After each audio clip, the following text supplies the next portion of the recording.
বয়ফ্রেন্ডের সাথে পালিয়ে যাওয়া ১১ বছর বয়সী শুভাকে নিয়ে সোশ্যাল মিডিয়ায় তোলপাড়। গুলিস্তানের কাপড় বিক্রি করা বয়ফ্রেন্ডের সাথে টিকটক থেকে পরিচয়, এরপর প্রেম। ১১ বছর বয়সী শুভা বাসায় বোরিং ফিল করায় বয়ফ্রেন্ডের সাথে পালিয়ে যায়, ঠিক যেন বর্তমান সময়ে ভাইরাল হেনার মতো। কিন্তু হেনা না ফিরে আসলেও ফিরে এসেছে শুভা।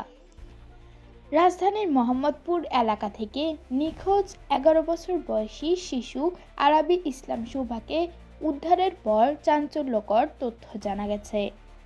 শুভা জানায় ২ বছর আগে টিকটকে পরিচয় হওয়া এক ছেলের সঙ্গে প্রেমের সম্পর্কে জেরে পালিয়েছে সে। বাসায় ভালো লাগে না, তাই পরিবার ছেড়ে ওই ছেলের সঙ্গে পালিয়েছে। মঙ্গলবার ৪ ফেব্রুয়ারি পুলিশের সহায়তায় র‍্যাব ৫ জয়পুরহাট ক্যাম্পের সদস্যরা নওগাঁ থেকে তাকে উদ্ধার করে। পরে তাকে জয়পুরহাট র‍্যাব ক্যাম্পে নিয়ে যাওয়া হয়। এ বিষয়ে শুভার সঙ্গে কথা হলে সে জানায় নিজ ইচ্ছায় সে এসেছে। যার সঙ্গে সে ঢাকা থেকে এসেছে সে একজন টিকটকার, তার নাম মমিন। শুভা নিজেও একজন টিকটকার। টিকটকের সূত্র ধরেই তারা একে অপরকে চেনে। ঢাকা থেকে কাউকে না জানিয়ে নওগাঁয় কিভাবে এসেছে জানতে চাইলে সে বলে বাসে।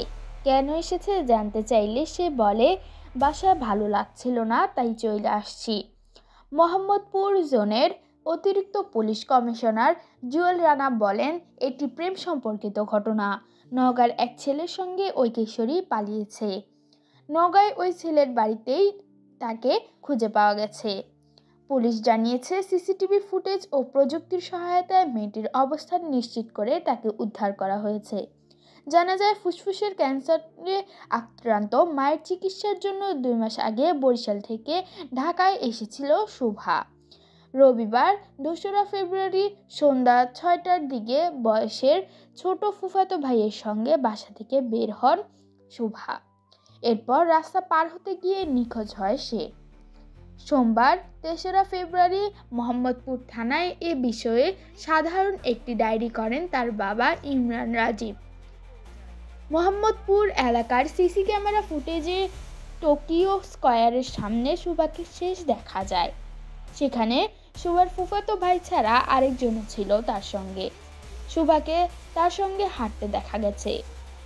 বর্তমানে তাদের প্রেম কাহিনী নিয়ে চলছে তোলপাড় সমালোচনা। প্রিয় দর্শক, ভিডিও ভালো লাগলে কমেন্ট করে মতামত জানান।